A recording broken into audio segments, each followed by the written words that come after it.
Hey, welcome back. I've gotten some questions about how to lower the neckline of the Sandia top, so I thought I would show you a really easy method to do so.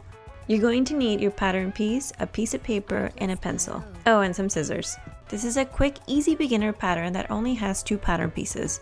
Once you have your front piece printed out, you're going to take a piece of paper and trace all around the neckline and the armhole. I'm using parchment paper here, but you can use any paper you have handy. You don't need to trace the whole pattern piece. Since we're only focusing on the neckline, that's the only part we need. Cut it out, and if it starts rolling on you, you can always iron it to flatten it out.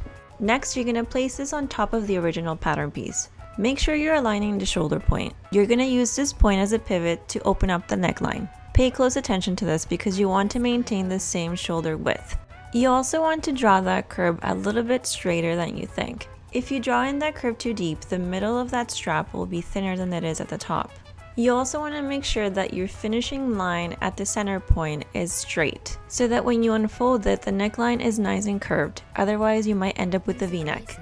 I like to double check against the back bodice just to make sure that the shoulders are still the same width and everything aligns. Once you're happy with your curve, cut it out, and that's it. You have your new neckline on your pattern piece.